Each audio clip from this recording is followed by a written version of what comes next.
have seen the works of, as the title says, Adoor Jaya Shabana. You'll have to wait for Girish. You've also seen Subhash Ghai, who started as an actor and then became a director producer, Shatrughan Sinha, Asrani and Satish Shah, both of whom were comedians but are no longer with us anymore, sadly, of Raza Murad, of Mani Kaul, Vidhu Vinod Chopra. But I'd like you to note that this is just the tip of the iceberg. There were many others, actors such as Nasiruddin Shah, Om Puri, Zarina Wahab, Mithun Chakrabarti, Danny Denzongpa, directors like Kumar Shahani, John Abraham, Kundan Shah, Saeed Mirza, cinematographers like one of our guest speakers today, G.S. Bhaskar, K.K. Mahajan, Balu Mahendra, Naresh Bedi, who went into wildlife filming, Madhu Ambat, Shaji Karun. There were sound professionals like Kuldeep Sood, who was very prolific and did many films, including Sholay, Narinder Singh, who was big in the new wave, Daman Sood, who recorded Lata Mangeshkar, in fact, was her favorite recordist, Hitendra Ghosh, editors such as Renu Saluja, Aruna Raje Patil, and David Dhawan, who gave up editing to become a Bollywood director and producer.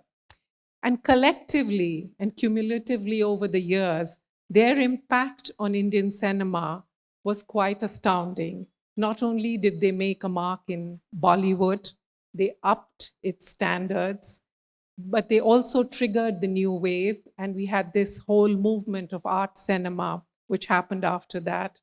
They revived and kickstarted regional language cinema as well. They helped usher television into the country. As you know, in the 1960s, we did not have television except for a small speck in Delhi.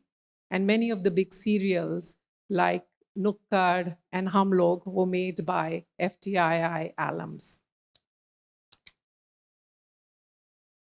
So while I was writing this book, there was a central puzzle which I kept coming back to and which I kept trying to solve, and which is that my father went there in 1961, and he was the second principal. There was Jagirdar before him. And then for the next decade, it was he who built the institute pretty much from the ground up. And I kept wondering, what was it? What was this magical setting that produced this slew of outstanding filmmakers? What did he do? Was there, I asked myself, a secret formula which he had and which he used?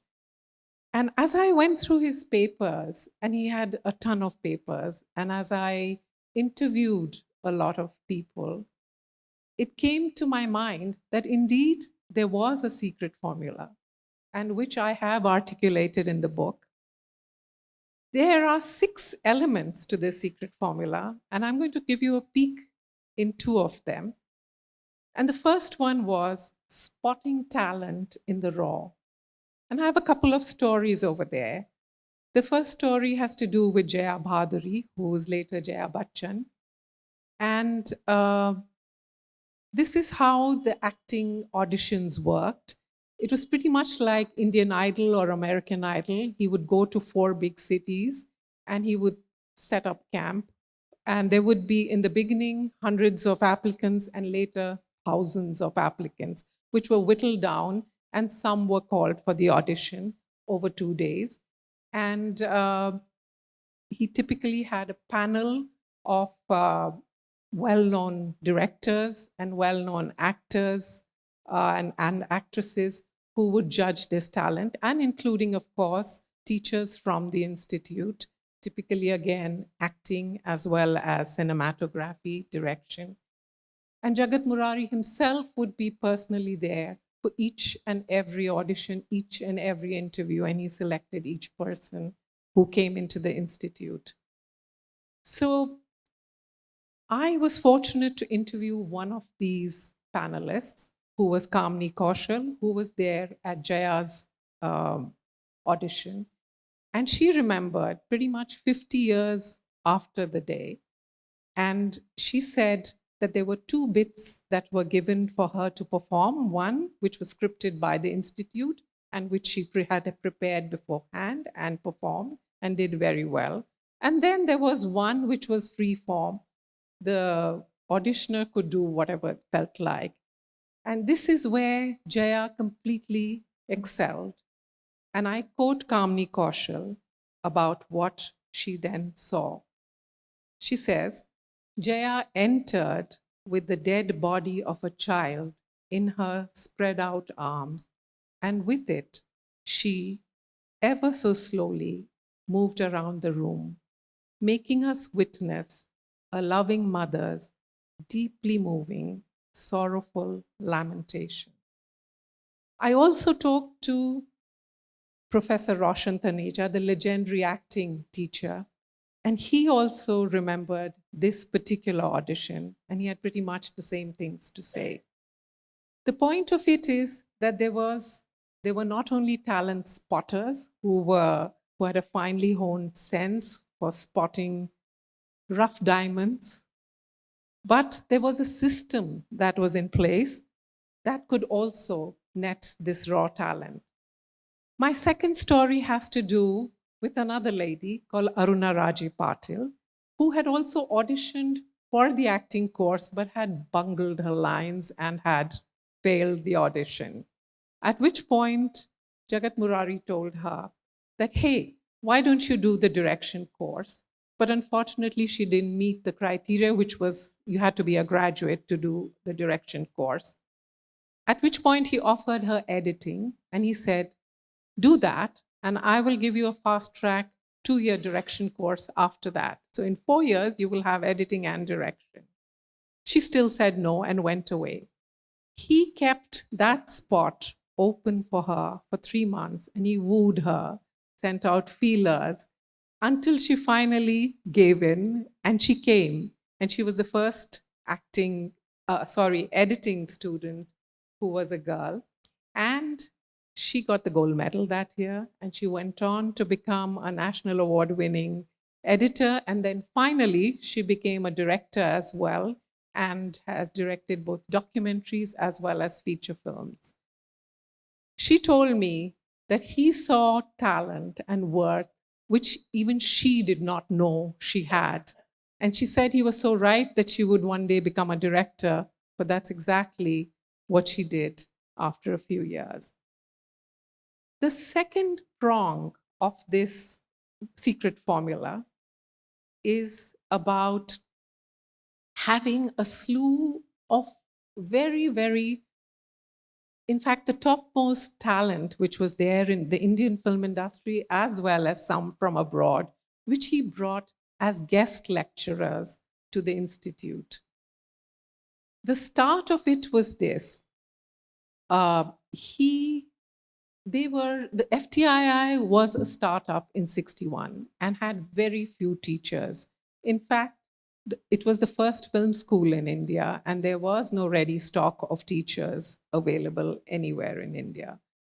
And because of this shortage, what he did was he switched off Sundays as the holiday and declared Friday as the holiday, because the people in the industry were free on the Sunday to drive down to Pune and teach, as well as some of them taught just one lecture for one day. Some of them stayed for a week. Some of them stayed for a month. Some stayed for a term. But they had a transformative impact on them. Just to give you a sense of the kind of names we are talking about, David Lean, he was one of the first to come to the Institute in 1963. Akira Kurosawa, Merchant and Ivory, the duo who had just made their first film and were probably as old as the students that they were talking to. Raj Kapoor, Kamini Kaushal, Balraj Sani, R.D. Mathur, who had just filmed Mughal-e-Azam, Ritwik Ghatak, who first came as a guest lecturer and along the way became the vice principal for a few months, Rishikesh Mukherjee, who taught editing first, and then later he became a director. And perhaps the biggest and most celebrated catch was Satyajit Ray, who came more than once to the Institute and gave his views not only on student films, but held expansive, big audience lectures for the entire FTII community. The impact of all this was that students interacted with the topmost minds in cinema. They got to see them in the flesh, breathe the same air, and it had this role model effect, which was if they can do it, if James Ivory and Ismail Merchant can do it, I can too, perhaps. So that was the kind of impact. I have shown you glimpses into this formula, one on spotting raw talent, and second of exposing students to the topmost minds in cinema of that time. Needless to say, the other four parts of this formula were equally important in shaping these filmmakers, but for that, you will have to buy the book. I will end here. Thank you. We'll come back again later.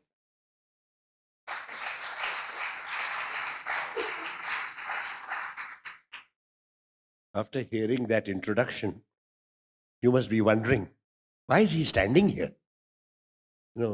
West Asia, political Islam, energy security. But I have another personality which is not widely known. My father taught in Film Institute. His name is Mushir Ahmad. He was the vice principal and head of direction from 1967 to 70. So we arrived in Pune when I was all of 16, and he left when I was 19 years old. And then I went to the hostel in Pune University. My father and Mr. Murari studied cinema together at the University of Southern California, came back together, joined Films Division, and Mr. Murari was a documentary filmmaker with Dad in Films Division. And then their paths diverted. Mr. Murari came to Film Institute in 61, while Dad remained in Films Division and indeed continued, except for the 3-year interlude, continued to be a documentary filmmaker. In the last 5 years of his life, he was also the head of Films Division. He was chief producer of Films. What did those 3 years do for me? Very few people noted that in all these classrooms, all these lectures, all these screenings, there used to be a gawky teenager lurking in the corridors and slipping into the classroom, sitting at the back and watching these films. What an extraordinarily enjoyable experience that was. Recall here that I was all of 16. I had never seen an art film in my life.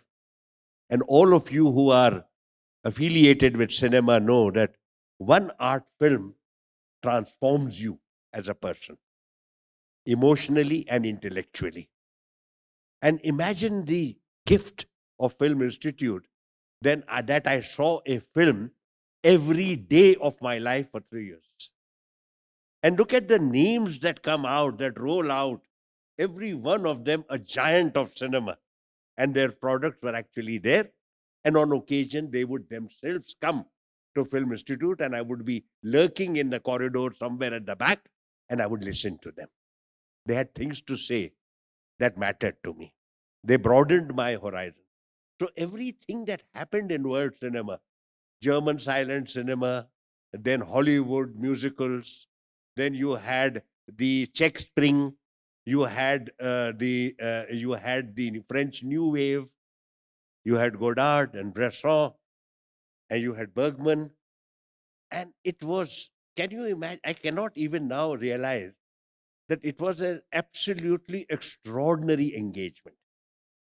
I had the privilege of sitting here, and Mr. Satyajit Ray spoke to the students at that time. And he had brought his film with me, he had brought his film with him, a Gopi Gayan, Bhaga Bayan. And he said, what you will see here is the world premiere of this film, because even I have not seen the complete film up to now. And just sit there It's fun. That film is fun. It's not like his usual Patar Panchali, Aparajito, or Apur Sansar. It's fun. There's a lot of music and songs and magic and what have you. And yet that was also there, a stalwart. So all of that, that is the reason I am here. I pay tribute to Radha. She is the younger sister I never had. We were always together. My dad and Mr. Murari were very close friends and remained so. My dad sadly passed away within a year of retirement. But Mr. Murari remained the sheet anchor of our joint family, you could say.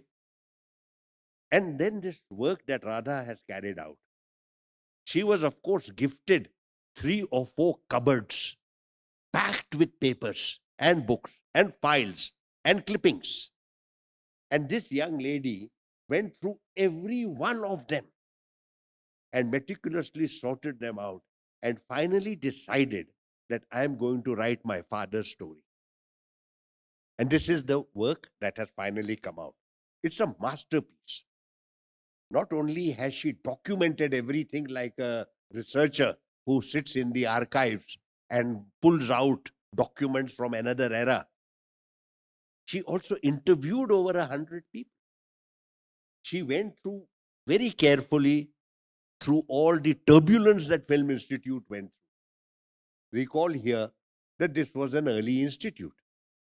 And it is, many of you would recall those period in the 60s, all of 60, 65 years ago. Our country was not what it is today. We did not have a lot of money. We did not have resources. And yet our government had decided that cinema is important enough for the government of India to fund the education of its young people. And they put Mr. Murari as its head and gave him the job and said, get on with it. He had never, he had been a student of cinema all those years ago in 1946 to 48.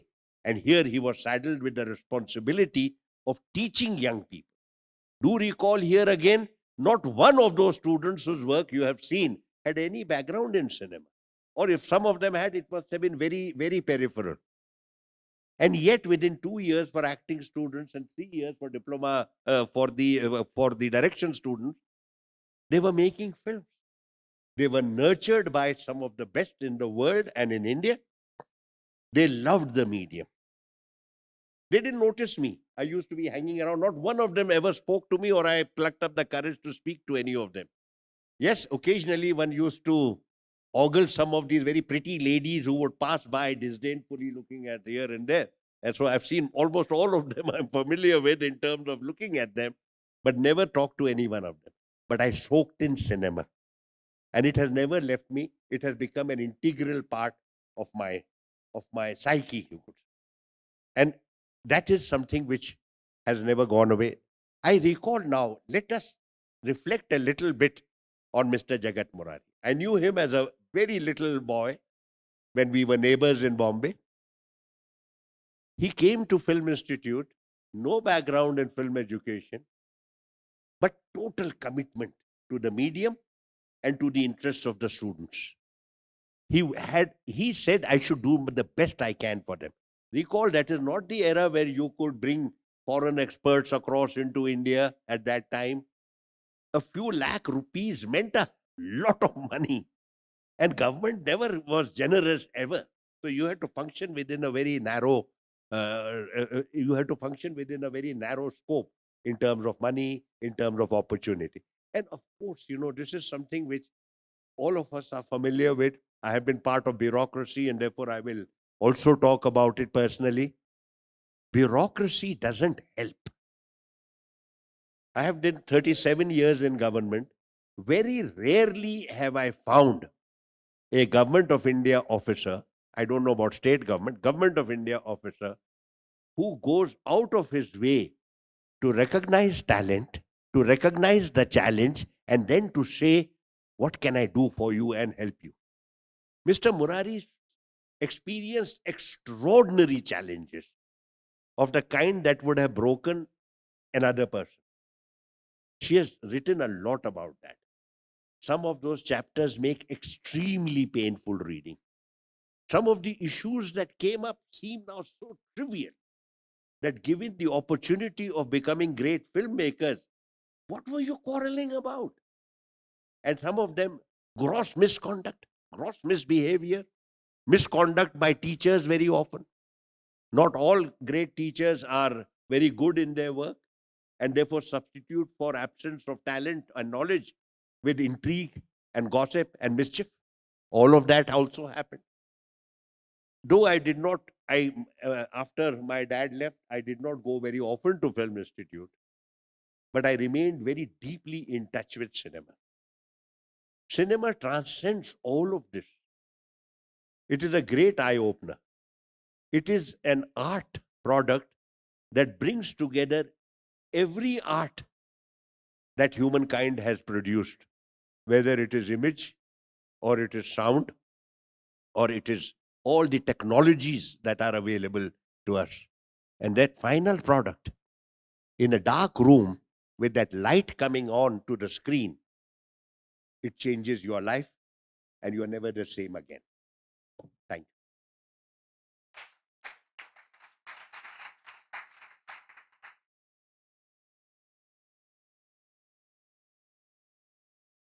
you. Radha extracts a pound of flesh. So you can't, you have given my remarks for 10 minutes. Then there's a second part to this, a more challenging part. This is when I have to have a chat with Mr. Girish Kasaravalli. You have just heard he has got numerous national awards. He's one of the giants of world cinema. What am I supposed to ask him? What am I supposed to say to him? But because of the occasion, the launch of her book, and the deep association of our families for 70, 80 years, who knows, I have studied a large number of your, and I wanted to see what is important for Mr. Kasaravalli. In some of the interviews, he has made some very substantial remarks. I thought I would go forward with some of those remarks and attempt to obtain some knowledge of where he came from and how did he become the giant that he is. As I use the word giant, I must say that it is a difficult word to use because he's so remarkably modest. He never speaks. I had the occasion many years ago when I was ambassador in Abu Dhabi to host him and Aruna Vasudev, film Cinemaya editor, at dinner. And they were two, knew each other, knew everything, knew all the framework and all that. And it was for me once again a learning lesson of the kind that I had gone through from 67 to 70. Just listening to him speak about what it is that makes it, how does he look at things? And then seeks to transfer those images onto the screen. So let me go forward with this. I don't know, many people in Bangalore would know. You studied pharmacy. You wanted to become a pharmacist. And it is an accident that you joined IDPL and in their auditorium you saw Indian films. And you were enchanted. And so from pharmacy, a more conventional route that many of us would have followed in those days, giving it all up and joining an institute that had already been around for about 15 years, deciding that here is something for me. You came to become a filmmaker. So my first question to you, sir, is what does film education do for you? You have no background in cinema. You saw a few films at IDPL on the screen. You decided to become a filmmaker, pursue that as a vocation, and you were there in Film Institute for 3 years. What happened there that Mr. Girish Kasaravalli, potential pharmacist, becomes a world standard filmmaker? Thank you, Mr. Ahmad. In fact, after listening to you both, your like speeches, I'm a bit nervous. You both spoke so well. I am little, nervous. Well, I'm basically not from a film family at all. My father was he was in a small village in the Western Ghats, and we have no access to cinema at all. It's a very remote village. But what happened was, one of my uncles, in one of the photos he was seen, he went to film school for when Mary Seaton conducted a film appreciation course. And he came back and said, film is a brilliant art, the best amongst them. He was great intellectual, considered to be one of the very bright minds of Karnataka at that time. And we were all surprised. And then he gave me a few books on cinema. One of them is Krishna Swami and Cinema as Art and Film as Art and such books.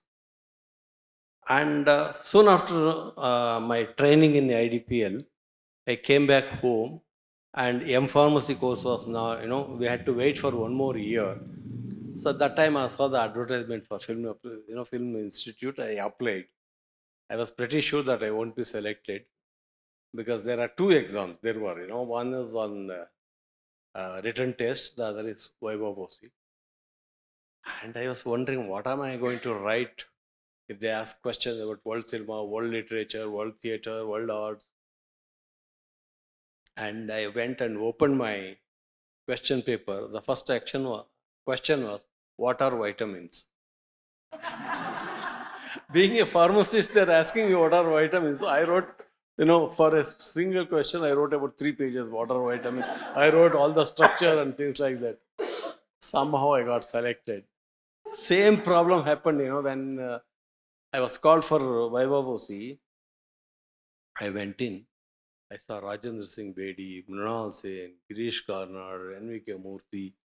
That time, of course, Jagat Murari was not there. I said, how am I going to face these people? The first question was asked by Mrunal Sen. Have you seen a film called Bhuvan Shom? I just then had seen it in Hyderabad. I was never exposed to cinema at all. I had only access to cinema, I had no access to cinema at all in my village. In Hyderabad, I have seen about 20 films in a month of 3 months. One among them was Bhuvan Shom, because that was the time when Bhuvan Shom, every newspaper wrote about Bhuvan Shom. I had seen the film. So when Mrunal Sen asked me the question, I was very happy. I said, I have seen it, sir. What do you think of the film? I said, I didn't like the film. I'm saying it on the face of the man. He said, why didn't you like it? I said, it's very gimmicky. And I thought, I didn't know the actor's name. I said, the actor is pretty bad. It's overacting all the time. That is Utpal Dutt. Then because you see, when I was in Hyderabad, for the first time I was exposed to good cinema. And that too, the films of Satyajit Ray. The first film of Satyajit Ray I saw was Pratik Dwand. It was then released in Hyderabad. I was enamored by the film. I said, oh my God, what a great film it is. Later I came to know it is not all that great. Then he asked me a few more questions. Then I said, do you know who made it? I said, it's you, sir. I know. So I was so blunt. And then Rajan Singh Bedi asked, who is Adya Rangacharya? So I said, I'm back in my ground. So I said, Sri Ranga. And then I spoke about the contribution of Sri Ranga to Kannada theatre. And I was very convinced that I'm going to be not going to be selected at all. But in the evening, my friend came and said, your name is on the board. So that's how I got it, But actually, in the first semester, at every step, I was humiliated, because I knew nothing about cinema. One day, what happened, they gave me camera and said, take a clip, click a shot. I didn't know where to click. I didn't know what is the lens. I asked the professor of direction. I said, what lens are you using? I said, what lens? I don't know. Are you want, he thought I am asking for zoom. He said, you need zoom. I said, what is zoom? He got so shocked. He said, you have joined the film institute and you don't know what is a zoom? Why have you wasted the possibility of someone else, some other student? You know, it was such a every stage. People were mocked at me because I knew nothing about cinema. People mocked at me because of our, Kannada accented English. People mocked at me because I am not from. See, in my batch of the 10 students, 5 of them were English MA. You know, there was one lady from Pune. The moment you ask anything, she would go to Pushkin, she would go to Dostoevsky, she would talk about, and Ketan Mehta's other batchmate, you ask anything, he would go to all the theater that's happening in Delhi. I knew nothing about it. So that's when I decided, if I have to be serious, then I must spend some time in the library. So for the rest 2.5 years, I was seen either in library or in the cinema hall, nowhere else. Or else in the classroom. Of course, we had great lecturers, very good lecturer. One is Professor Satish Bahadur. I won't say all the teachers were great, but there are 2 teachers who are brilliant. One is Professor Satish Bahadur, the other is Bhaskar. And to my good luck, to the good luck of our batch, Neerad Mahapatra joined as external, what is it called, guest lecturer. He was there for 2 years and he taught us film theory. So Professor Bahadur taught us how to deconstruct a film, and by deconstructing the film, we know how to construct. So it was an excellent way of teaching filmmaking. He would pick up each film and deconstruct the whole thing, shot by shot. How the shot is composed, how the movement is composed, how it fits in into an entire structure. That's when I started learning, realizing that in cinema, the composition is important, the balancing is important, the structuring is important. Because what happens if you're not part of the film school, then you would think the story is all that matters. But sir, may I ask you, can film education build up on the potential that you already have, which you may or may not have known, or even someone who had no cinematic sense? Can film education make you a filmmaker? I think the students should have something within There must them, be otherwise, some potential. yeah, it's only thing in it's there inside, and the faculty and the institute ambience brings it out. I told you earlier that I didn't learn much from the faculty, but I learned a lot of things from the student. It's, my seniors, there are a few, Rani Pura is here. We learned a lot of things because, when I didn't understand wild strawberries at all, I asked another student. I didn't understand, couldn't make a head or tail out of it. Then he said, go and talk to Rani Pura, she will tell you. So that's how I learned about Bergman. I understood that. Pardon? So that's how, in the ambience there brings out the filmmaker within you. And few teachers, not all, are there to guide you in the right direction.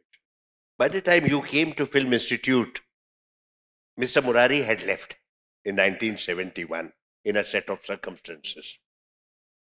But he had been a pioneer as a film educator. Did you sense his presence? After all the syllabus had been constructed by him, everything that had fallen into place over that decade had been put in place by him. Did you sense his presence? Here we, like I am, I joined FTI when Murari had already left. Bhaskar was his direct student because Murari was. I will come to you, Yeah. Mr. Bhaskar. He was he was brought in and then at the time. So one more thing now. But I'll tell you about Okay, this. please. I was really surprised. I must really congratulate Radha for writing such a brilliant book. I learned a lot about the stories about the setting up of FTII and later NFA and then DFF and all that.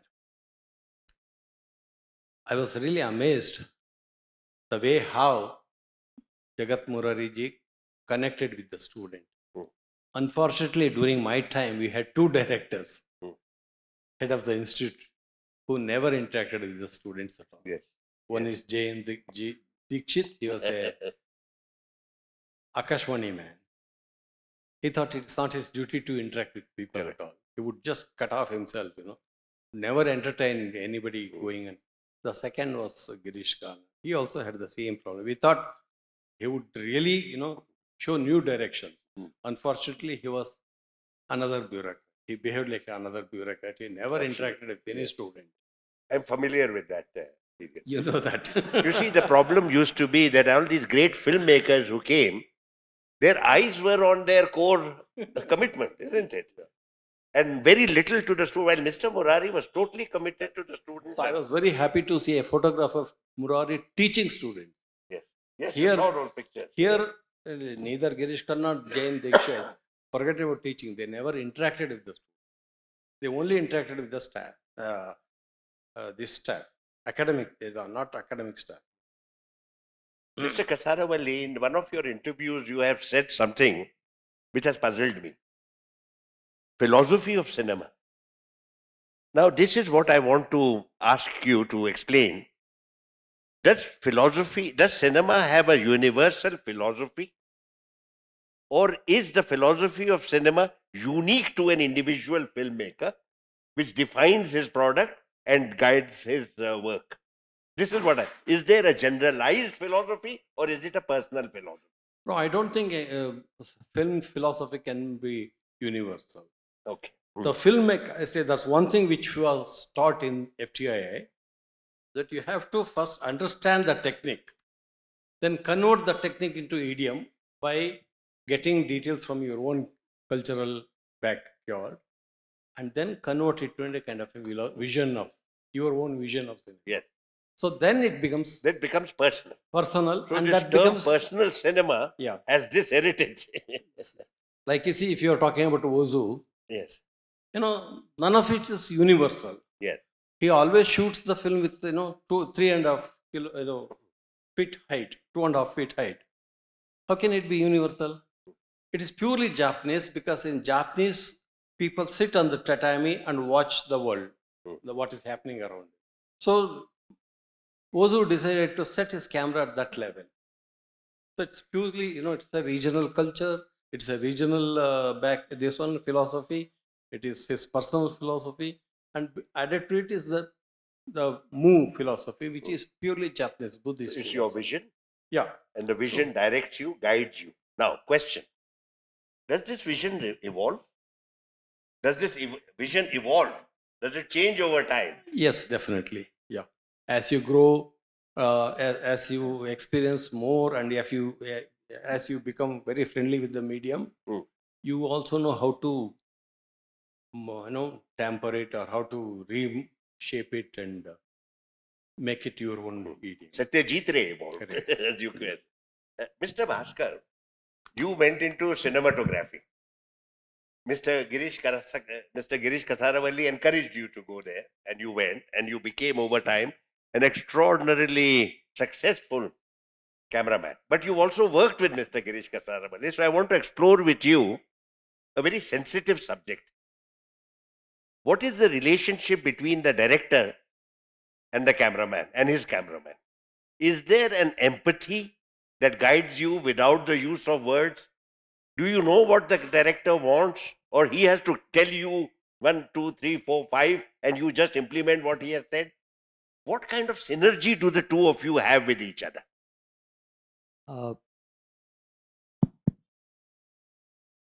So thank you, and in fact, it's an honor to meet all of you together, all the three intellectuals sitting here. I'm not really worthy of it, but I told Radha as much that it's a great gift this day I got. Whatever I am today is because of FTII. Every particle of FTII breathes through me. That's the way I look at it. So that being the case, when I work with stalwarts like Kasaravalli, there is really no need for great interaction in terms of words because we happen to come from the same mother's womb. Hmm. So we have got a grammar built in already. So we understand what each other wants. So you already have a cultural empathy Yes. that brings you together. Right. Right. And then you build on it Then you as build on because that. of your And technology. of course, there is some technicalities, the evolution, Yes, the yes. modern changes that will happen. Yes. And he wants a particular thing. Sometimes it may not be possible under the circumstances. Yeah. I have to explain to him why it does not happen. He might get angry and shout at So me. you have a conversation, Yes. a dialogue. Yes. I recall that Mr. Satyajit Ray had a cameraman whom he liked. Bergman had Lundquist, and really Yes. there was a synergy between. Yes. Yes. And I saw one occasion, one interview, sir, where you say when you were directing Nasiruddin Shah, that seems to have been a seminal experience in your life because you refer to it quite often. But Mr. Shah used to believe that he had given his best performance for you, and you were not sure, and you wanted to do a second take. So you used to tell him, "You've done very well," and then whisper to the cameraman, "Has he really given us what we wanted?" So you were talking to the cameraman because he knew what you wanted better than the actor, however great he might be. Is that how you would see? Yeah, in fact, during celluloid days, now now everybody can serve because we have the monitors. During celluloid days, the vision is mine. The man who is executing is the cinematographer.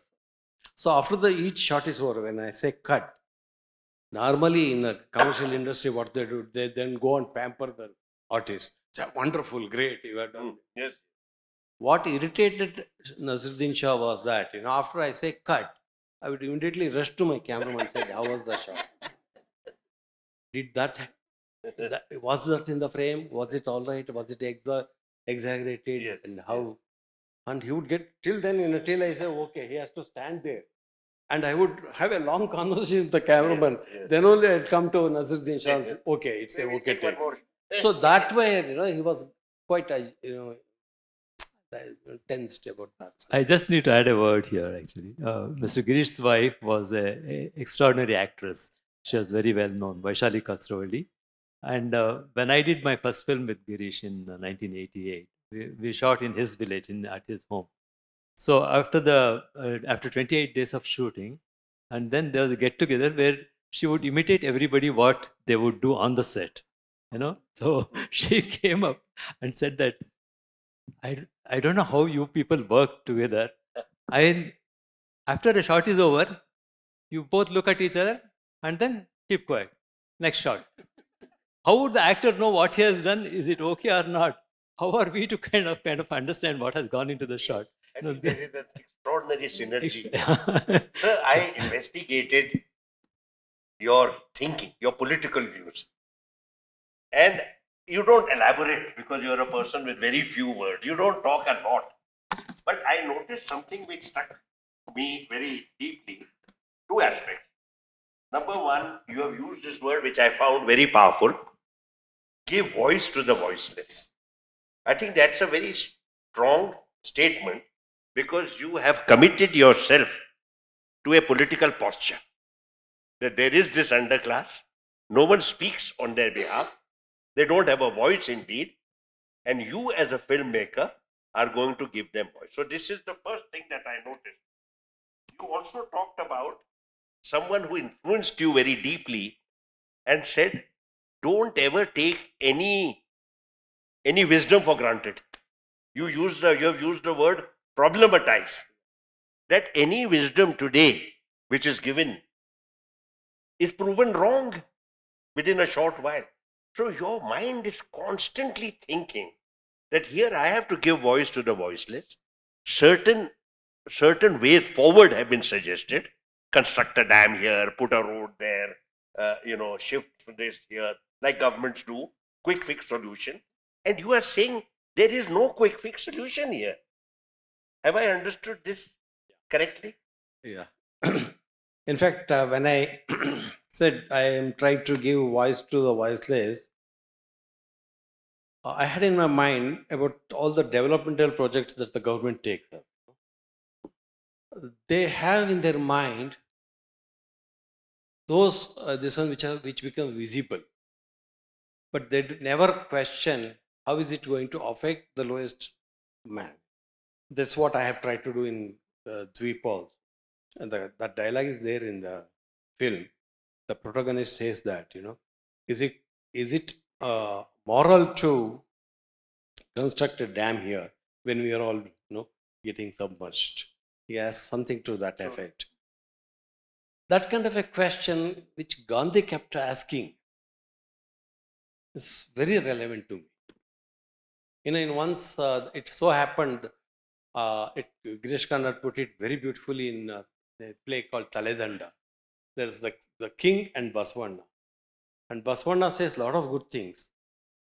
But king totally agrees with him. Bijjala agrees with him, but doesn't want to implement it. The reason is the ideas are good, but when implemented, it's going to antagonize the people in power. So it's beautiful put it. And that is this one between Nehru and Gandhi also, which Subhana used to say very often, and I think Subhana is my uncle. And that probably, made me realize the politics behind our development, all our government policies, and the vis-a-vis the people that I have brought in all my films. And that's where, that's why all my films are talk about the people who are affected, not the people who are benefited. Thank you, sir. Sir, I have also seen your remarks about your approach to cinema. The content is the political vision. The approach is very simple. You called it 4-part approach, and I'll just narrate it. Many of them would know. Translating the story into the image. For you, the image is central, obviously, to cinema. It must address the aspirations of the people at that time. But then you add a complication. It should transcend time. That means you are still looking at the problem. It means there is no quick fix. I want to give, these are the voiceless. They are oppressed, mistreated. Quick fix solutions sometimes which are not solutions at all. And yet, you want your work to transcend time. And when I read this sentence, I thought of, say, Pathar Panchali.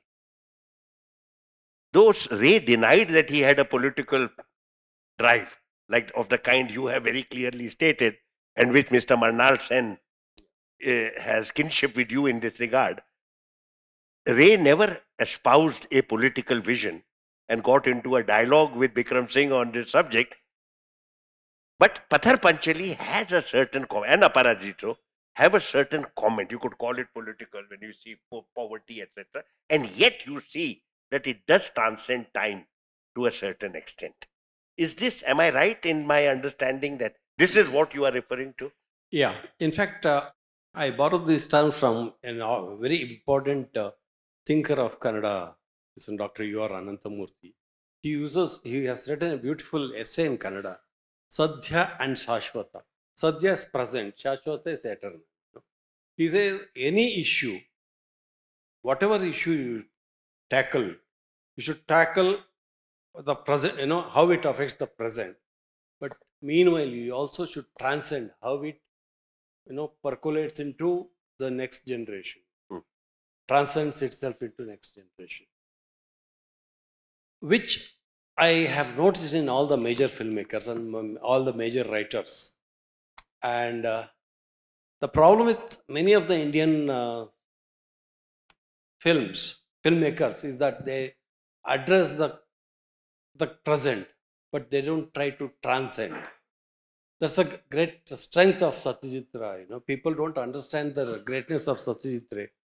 They simply say he's realistic. But realism is one aspect of it. Humanism is another aspect of it. Not many people are able to reach that level of humanism that Ray brings in into the film. To go beyond the obvious. Beyond, obvious, yes. And then this of, trying to find politics in each and every detail is something which is unique to Ray.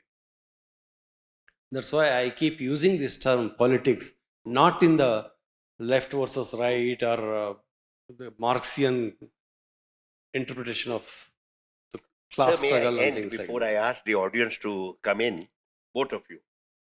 Let me take you back to Film Institute, where we all started, where this whole drama started, this theatre. Every visit to Film Institute, even for me, who was a declared outsider, she a family member, you a former student, it is a special experience because each of us, every visit brings an extraordinary memory of another era, of when our parents were young and full of enthusiasm, shaping and defining things which they had never experimented with before. Students just emerging and still making good work. I mean, your film is an extraordinary work relating to light and shade. And, the way you have captured it at such a young age, where you did not know one lens from another. Where would you, now you have also, both of you said that cinema education is important. On that, there is no doubt. You may have a potential, but the potential may wither away if that exposure wasn't there. What do you feel, each of you, we could do better at the Institute? You go ahead. There are a lot of things which I find was lacking in FTII. I don't know whether it is the right forum to talk about it or not. But during my time, we were initiated into very, effective way of understanding cinema. But cinema is not the only thing that is happening in the world. We need to look at cinema vis-a-vis what is happening in the world outside. Okay. I have in one interview I've said we studied neorealism in school in FTI for 3 years without ever referring to Second World War. Isn't it an irony? See, after I passed out from FTI, one of my cousins, K. Subhash's son, joined NSD. I was comparing their, this one with what is being taught in FTI. I suddenly realized their teaching was much superior because not only they taught theatre, they also taught about traditions, culture, politics. That was totally That's a lacking very in important FTI. point you made, sir. Yeah. See, when we were students, Yes. emergency was declared. JP movement was on, Yes. but that was Yes. not.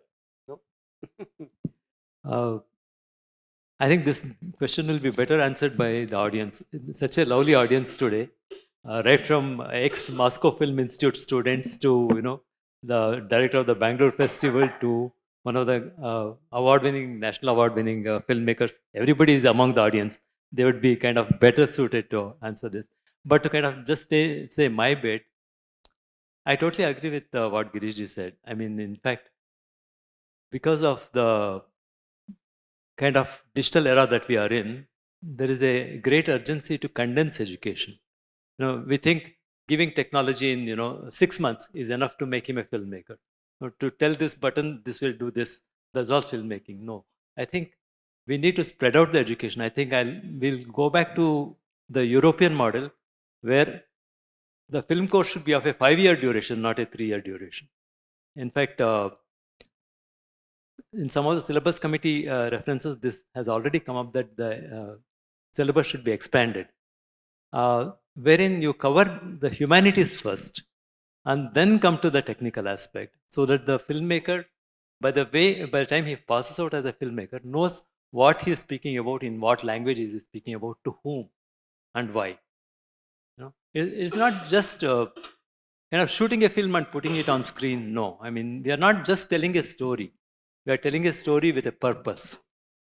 So long as you recognize the purpose, I think you are successful. And if you don't, I think you're, as Martin Scorsese says, you're counting numbers, not making films. Yeah. One last thing. Okay. Having said all this, I'll still say best years of my life was my FTI days. Somebody asked me if your opportunity is given to relive one of your life, path. Yeah. I said I would like to relive FTI days. I want to say to all of you, my father spent 3 years in Film Institute. And just before he passed away, he told me that those were the 3 best years of his professional life. And that's 10 years before he retired, because dealing with young people, creative people, seeing world cinema right in front of your eyes, and working with Mr. Jagat Murari, who is a remarkably creative individual. That is, a physicist by background, and remarkably creative individual. My father himself felt the same thing as you. And of course, if you ask me, my own life, the 3 best years of my life were there at Film Institute, lurking in the shadows of those curtains. Yeah. Would you like to amend? Yeah. Before I open it out to the audience, I wanted to ask Mr. Bhaskar a question. When I first approached him, Mr. Kasaravalli said he would like to have Mr. Bhaskar here because he knew my father personally. So do you have any memories of Jagat Murari? Okay.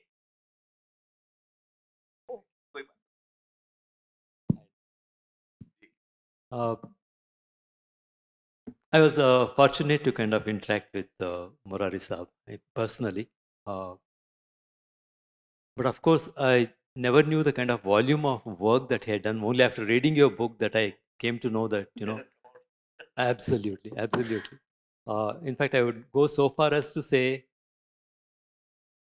what Andre Bazin did to French cinema in New Wave, Murari Saab did to Indian New Wave cinema through his work at FTI.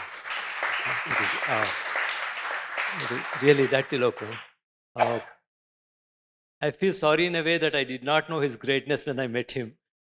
But now, at least, though very late, you have made it known to me. I'm grateful to you for that. The very personal, very touching incident I need to narrate with Murari Saab. There are 2, if I may take the time. One is a very personal thing. My father was critically ill, and you had to go back to an era when there was no network, no Wi-Fi, no mobile phones, to understand how that news was communicated to me from Bangalore to Pune. It took almost 18 hours for them to kind of get the news to me there. And then it would take 24 hours for us to travel from Pune to Bangalore. So that means 3 days of wait. And Murari Saab, the moment he came to know, this news I got by about 11 o'clock in the afternoon. And by 2 o'clock, Murari Saab called me to his office and said, Bhaskar, you are taking tomorrow morning first flight from here. I've arranged it everything. Tonight, I have arranged a cab for you to go to Bombay and board the aircraft. That was Murari Saab. It was a very personal thing. I cannot ever forget that. And through her book, I just came to know that my senior from the institute, Dharmpal Agarwal, who died in an accident in Bombay, Murari Saab went to Bombay to see him and kind of spent some time looking at the way he was getting treated. And yet, there were forces in the institute which kind of used that incident to kind of portray Murari Saab in a negative way. I mean, this very, very saddening actually. The pettiness of human minds, that hurts me a lot. The way you have come across in that book. The second incident is something which there are a series of strikes from 1971 onwards, and in fact, Film Institute went through a lot of ruckus. I mean, everybody was experimenting with the Film Institute after Murari Saab. I think Murari Saab was the only one who knew how to take it forward, where to pitch it. After that, after he left, so many people experimented with whatever they wanted to do. And in the course of that, as she rightly says, the discipline was the kind of scapegoat in that. And till as recently as 2016, I have seen students staying over for 8 years in the hostel, coming for a 3-year course. So that kind of indiscipline can always shatter any establishment. When I was there was a strike which was quite volatile. It was in 1977-78. As she rightly points out, it was Mainak Trivedi, one of the trigger points of that strike. During that period, I happened to be the treasurer of the Students' Association. And the students decided to Gherao the director in his office. That is the incident she also mentions. And I was desperately trying to kind of ward off that kind of, being from South India, I was never exposed to this kind of violence. There was hunger strike and kind of stuff, and anything that was kind of a resistance was not inbuilt into us. It was alien to us. We were always like, for a dialogue and discipline and kind of stuff. So that really kind of shook me there. And the way she writes about, hats off to you, Radhaji. The kind of distance that you keep from the incident, very objectively look at it. And she has gone and interviewed a person who is supposed to have sat in front of Murari Saab during the Gherao time and blew cigar smoke in his face just to humiliate him. And she has had the nerve and muscle and restraint to talk to that person very calmly and kind of understand that situation in first hand. Hats off to you. Hats off to you. Through you, I apologize to Murari Saab today for what happened in 77. Yeah.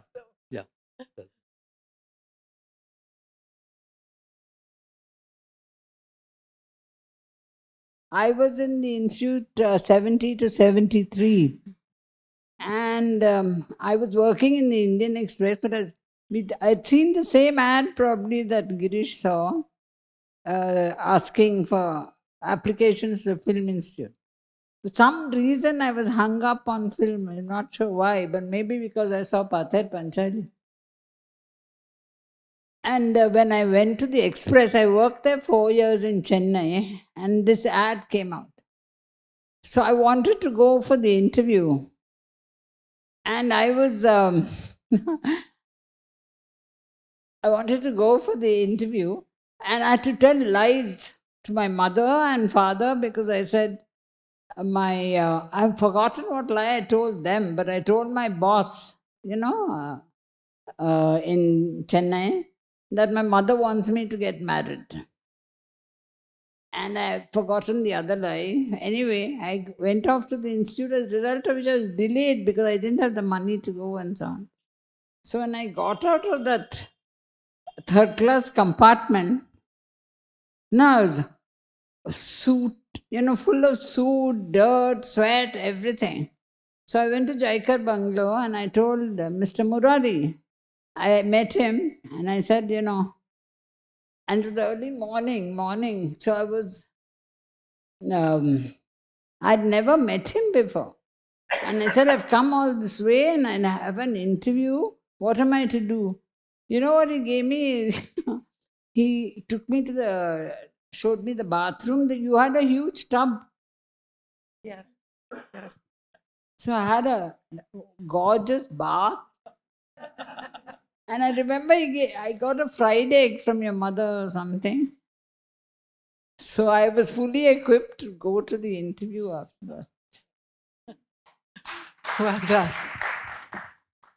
Hello to everybody.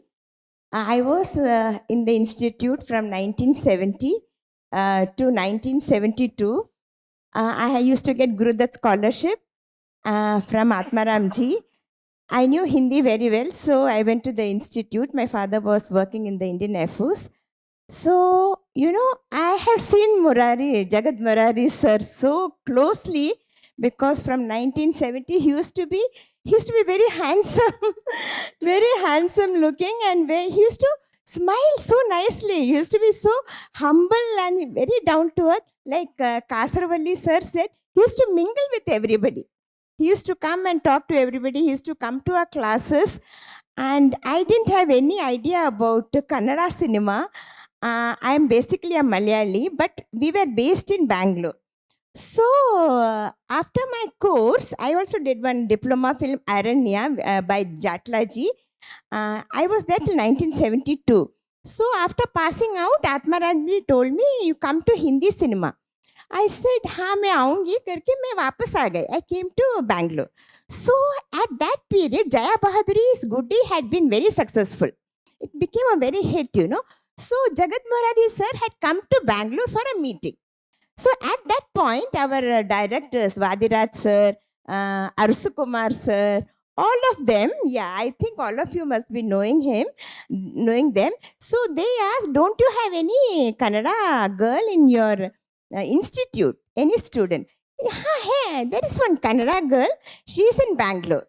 So they gave them my address and they came to me. I didn't know anything about Kannada cinema, but you know, Bangalore was so nice at that point. Even now, you know, comparatively, I like Bangalore very much. So, yeah. Can you speak Nimge Kannada? You know to learn Kannada? I said, yeah, I'm very fond of learning languages. Wherever I go, I used to learn that language. So they gave me a dialogue. Uta aita anta. Uta aita anta hange helbitte nanu. Seri anta heli hage nan first picture ಮಾಡಿದ್ದು 1973 with Vishnuvardhan I did the heroine actually. Sitella Savitri. I did many movies. I got state award also for Bailu Diary. And you know, Kasaravalli sir's wife was my close friend, Vaishali. We used to move around. We used to do a lot of gossips and all that. I have been to came to your marriage also, sir, I think. Yeah. So thank you very much for sharing all this. It's a wonderful time I had in FTII. Wonderful time. I cannot forget that. That's why I came all the way from there to Radha. I appreciate you for making a book on Jagat Murari, sir, you know. I really, hats off to you. God bless you. Thank you. Thank you. Yeah, so this is a question for Girish Kasaravalli, sir. So today, if somebody wants to, you know, get into filmmaking and they want to like start off some of the youngsters, would you suggest them to join FTII or any other institute, or what is the best way to learn filmmaking today? Say, there are three ways to learn about filmmaking. One is to make films and learn through your mistakes. Second is to read about filmmaking. Now, of course, social media, YouTube have a lot of this one on filmmaking and things like that. Third is to join Film Institute. I would recommend the third option, because what happens, you know, if you're making your films, if they make mistakes, then you know the producer will spread rumors. But if you are learning through books, you will only get the knowledge, you don't get the experience.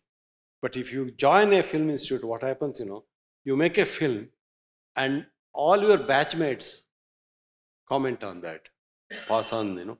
That's one good thing we lack in our industry. If you make a film, if you show it to some people, there's an excellent film, and then they turn back and say, what a stupid film it was. You never had that kind of a lesson in FTI. People would express their opinion or write on your face, tell you where you are going, where you are gone wrong. And also the teacher, like Professor Satish Bahadur, would tell you what are the things that went wrong with the films, why did it fail and all that. You know, that's something which you don't get in the industry at all. Even if a man comes to know what are the mistakes, he won't tell you on the face. Otherwise, if you don't, you know, correct that in your next films, so he doesn't want you to correct those films. So that's why it's best to get to a film institute. I very often say, in the industry, they teach you how to make a film. So you know only the technical aspect of it. But in industry, in institute, they will make you understand the philosophy of film. Here, if you know, in industry, you know all the techniques, you know, which the property of the camera, the lens, property of the camera, property of all those things. But the makers here won't know why it should be used the way how it is. Whereas in FTII, in any film schools, that's the thing they teach you. They'll tell you which are the techniques and then tell you how it can be used. And then they also tell you, don't repeat this. You find your own idiom. That's a great. If I might jump onto that, that's one of the things that I found in my father's papers. And he had lots, he wrote in his diary every day and lots of papers. And his main quest was, and that's why I've called it Maker of Filmmakers, is it's not just about the art and craft at all, but it's about that human being and how to help him find his unique voice and how to give him the courage to then use that voice to, well, my father was an idealist, to make a better world, to make a better society, to make a better India. And that was very much a part of making filmmakers for him, and which is, I think, in the DNA of FTII as well till today.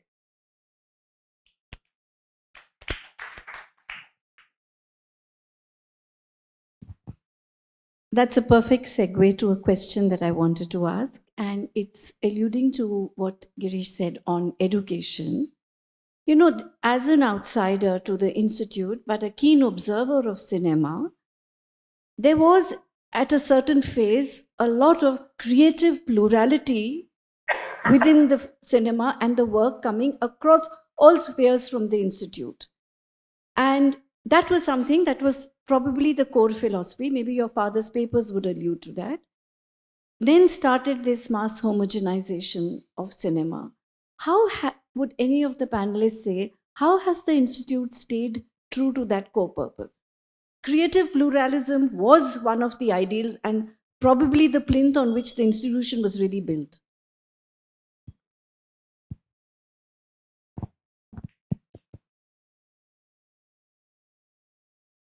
As Girish sir rightly pointed out, the moment you join a place like FTII, your vision expands beyond the horizon.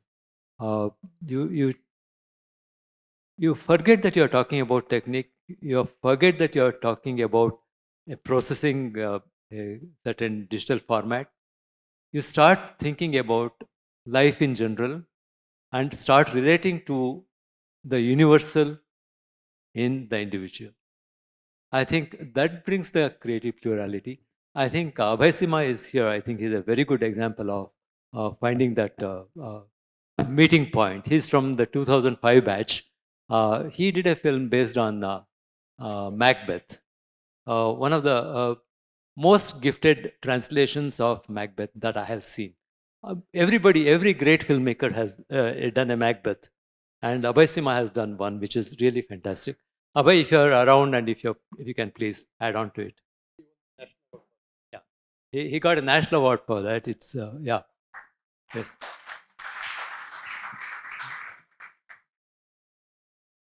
Please add on to that. I mean, she wants to know how do you kind of keep on this creative plurality. Coming from a recent batch, I think it should be more relevant.